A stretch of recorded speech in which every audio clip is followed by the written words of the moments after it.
Chers frères et sœurs, chers amis internautes, merci de votre fidélité. Alors que nous continuons à vivre ensemble cette semaine de réveil du département de la gestion chrétienne de la vie. Soyons chaque soir au rendez-vous afin d'être rafraîchis et bénis et permettons au Seigneur de parler encore une fois à nos cœurs. Prions ensemble. Céleste Père, c'est ton moment. Puisses-tu nous bénir, puisses-tu nous ouvrir l'esprit et permets que nous puissions nous conformer à ta parole. À l'aide de ton Esprit Saint, nous avons prié au nom de Jésus. Amen. L'histoire de Zachée de Jéricho est une histoire de murs qui tombent.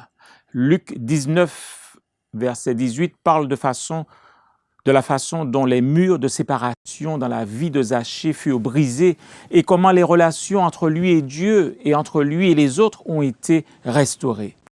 Son histoire est pleine d'instructions pour quiconque aspire à de meilleures relations. Zachée vivait dans cette ville ancienne, chargée d'histoire, la toute première ville conquise après la traversée du Jourdain par Josué et le peuple d'Israël. C'était un lieu historique. La ville était, une fois de plus, populaire à l'époque de Zachée. En effet, Hérode le Grand avait établi une résidence d'hiver à Jéricho et il est mort en l'an 4 avant Jésus-Christ. La ville était un centre régional et économique à cause de la production de dattes, de vins, d'épices et de parfums. La localisation stratégique de la ville au milieu d'un réseau de routes de l'ancienne Palestine contribuait beaucoup à sa popularité. Et c'est ainsi que marchands, soldats et pèlerins traversaient Jéricho et Zachée, un collecteur d'impôts, prenait avantage de la situation. Et c'est là que l'évangile de Luc introduit Zachée. Voilà ce que nous lisons dans Luc 19, verset 2. « Or, un homme riche appelé Zachée, chef des collecteurs d'impôts. » Son nom révèle qu'il était d'origine juive, mais par profession, il était un officier romain. Ceci l'avait mis dans une position ambiguë et difficile. Les Juifs le considéraient comme un traître à la nation et le haïssaient. On ne l'autorisait pas à participer à la vie communautaire de la synagogue locale. Il était exclu à la fois socialement et religieusement. Pourquoi une personne voudrait-elle endurer un tel rejet? On pourrait trouver la réponse dans la dernière description de Zachée. Il était un homme riche. Il sacrifiait ses relations sociales au profit de l'argent et de biens matériels. Apparemment, Zachée avait du succès dans sa carrière et dans son objectif de devenir riche. Il s'était élevé au rang de chef de collecteur d'impôts. Il était Zachée le performant. Avec une telle richesse et un tel succès, nous nous serions attendus à ce que Zachée soit heureux. Pourtant, il semble que quelque chose manquait dans sa vie. Il voulait remplir un vide qu'il éprouvait à l'intérieur. Voilà ce que nous lisons au verset 3 et 4. Il cherchait à voir qui était Jésus, mais il n'y parvenait pas à cause de la foule, car il était de petite taille. Il courut en avant et monta sur un sycomore pour voir Jésus parce qu'il devait passer par là. Ellen White, dans son commentaire, dans son livre Jésus-Christ, à la page 262, explique le désir de Zachée de voir Jésus en ces mots. Cependant, le riche officier des douanes n'était pas un mondain endurci. Sous des apparences de futilité et d'orgueil, battait un cœur accessible aux influences divines. Le chef des péagers désirait contempler le visage de celui dont les paroles avaient ranimé l'espérance dans son cœur. Son argent et ses richesses ne pouvaient pas enlever son désespoir. Zachée aspirait à des relations autres que celles qu'il avait avec les choses matérielles. Et selon le texte ci-dessus, Zachée a dû surmonter 2 obstacles pour établir cette nouvelle relation. 1. Sa petite taille et 2. La foule dense et hostile. Les relations de qualité ont toujours un coût. Et pour Zachée, ce fut de courir et de grimper à l'arbre avec sa tunique sur lui. Jésus, nous verrons que c'est celui qui abat les murs. Les murailles de Jéricho étaient tombées bien des siècles auparavant lorsque Josué et son armée avaient marché autour d'elle pendant 7 jours. Nous pouvons présumer que Zachée avait abattu des murs dans sa propre vie, des murs tels que l'illettrisme, des murs tels que la pauvreté. Cependant, le mur relationnel était encore épais et bien haut, sans espoir de tomber un jour. Il ne jouissait d'une relation de qualité ni avec les gens qu'il côtoyait, ni avec Dieu. Se retrouver dans un sycomore était un bon début, mais ce n'était pas suffisant pour abattre le mur qui séparait Zachée des autres. La visite de Jésus à Jéricho marquera un tournant. Zachée cherchait à établir une relation distante et impersonnelle avec Jésus du haut de son arbre, mais Jésus avait une meilleure offre pour lui. Au verset 5 de Luc 19, nous lisons ceci. « Lorsque Jésus fut arrivé à cet endroit, il leva les yeux et dit, « Zachée, dépêche-toi de descendre, car il faut que je m'arrête aujourd'hui chez toi. » Jésus lui offrait une relation de proximité, une relation personnelle. C'était ce à quoi Zachée aspirait véritablement, mais il ne l'exprimait pas et il descendit de son arbre.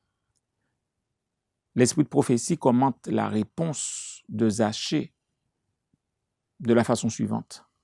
La foule s'écarte et Zachée, marchant comme dans un rêve, indique le chemin de sa maison. Jésus savait quelle route menait à la maison de Zachée, mais il voulait que Zachée passe devant et comme un homme bien élevé, il n'est pas entré de force chez Zachée. Zachée dut ouvrir la porte. Et plus tard ce jour-là, Jésus parla de la raison de sa visite chez Zachée. Nous lisons ceci au verset 9 de Luc chapitre 19. Jésus dit à son propos, « Le salut est entré aujourd'hui dans cette maison, parce que lui aussi est un fils d'Abraham. En effet, le Fils de l'homme est venu chercher et sauver ce qui était perdu. » Il y a 2 informations essentielles dans ce passage, chers amis. Jésus parle de l'identité de Zachée comme étant un fils d'Abraham. Et selon la perspective de Jésus, Zachée existait par son affiliation à la famille d'Abraham et par extension à la famille humaine. Zachée a été créé en relation et pour la relation. Renier cette caractéristique en se laissant conduire par sa quête des choses matérielles l'avait éloigné de son identité. Il vivait maintenant une vie peu satisfaisante et non accomplie. Pour ne pas dire plus, notre besoin naturel de relation ne peut jamais être satisfait par des possessions matérielles ou par la réussite. Il était essentiel que Zachée se reconnecte à son identité en tant qu'être relationnel. La seconde information dans ses commentaires ultimes concernait la mission de Jésus. Jésus l'a décrit en termes relationnels. Chercher et sauver. Non seulement nous sauve-t-il du péché, mais il nous sauve aussi des conséquences du péché, à savoir des murs de séparation érigés entre Dieu et les gens et entre les personnes. L'apôtre Paul soulignait cet aspect du ministère de Jésus lorsqu'il écrivit dans 2 Corinthiens chapitre 5 verset 18 ceci. « Et tout cela vient de Dieu qui nous a réconciliés avec lui par Jésus-Christ et qui nous a donné le ministère de la réconciliation. » Le salut de Dieu nous rétablit comme des êtres sociaux. Par choix, Zachée était un constructeur de murs. Par grâce et amour, Jésus est devenu le destructeur de murs dans sa vie. La rencontre entre Zachée et le briseur de murs n'a pas été sans restauration. Nous lisons ceci au verset 8 de Luc 19. Mais Zachée, se tenant devant le Seigneur, lui dit, « Voici, Seigneur, je donne aux pauvres la moitié de mes biens. Et si j'ai fait tort de quelque chose à quelqu'un, je lui rends le quadruple. » Par cette déclaration solennelle et significative, Zachée choisit de ne pas rester assis ou couché. Le constructeur de murs avait finalement décidé de vivre une vie honnête, une vie sans murs. Un des premiers murs qu'il avait décidé d'abattre était le mur de séparation entre riches et pauvres. Zachée, l'homme riche, avait décidé de se reconnecter avec les pauvres. Il ne prenait pas seulement l'engagement de sympathiser, de parler, de jouer ou de prier avec les pauvres, mais aussi de participer à changer leurs conditions de vie. Nous pouvons entretenir 4 types de relations avec ceux qui sont différents de nous. Soit nous n'avons aucune relation, ou alors une relation en bons termes, ou encore une relation intéressée, ou une relation responsable. Zachée, lui, s'est engagé dans une relation responsable. Ce faisant, Zachée a mis en pratique les instructions de celui qui lui avait tendu la main. Instructions trouvées dans le Lévitique, chapitre 25, les versets 35 à 37. Et nous lisons ceci, « Si ton frère devient pauvre et qu'il manque de ressources près de toi, tu le soutiendras, même s'il s'agit d'un étranger ou d'un immigré, afin qu'il vive avec toi. Tu ne tireras de lui ni intérêt, ni profit. Tu craindras ton Dieu et ton frère vivra avec toi.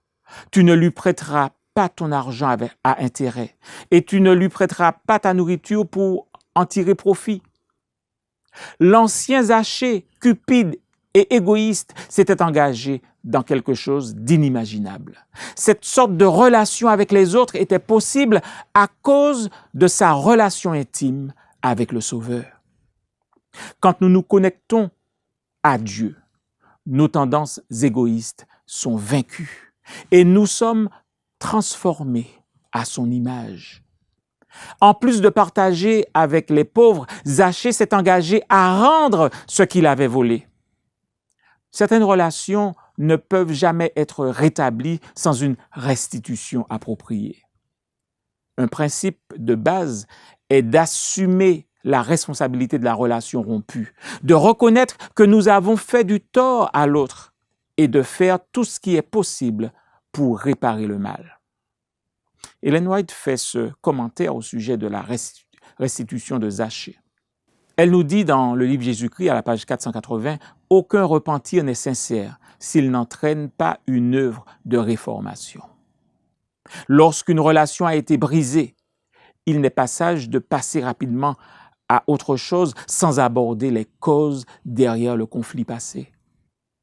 En l'absence d'une fermeture adéquate, les blessures vont se rouvrir, ce qui empêchera l'établissement d'une relation profonde et sincère.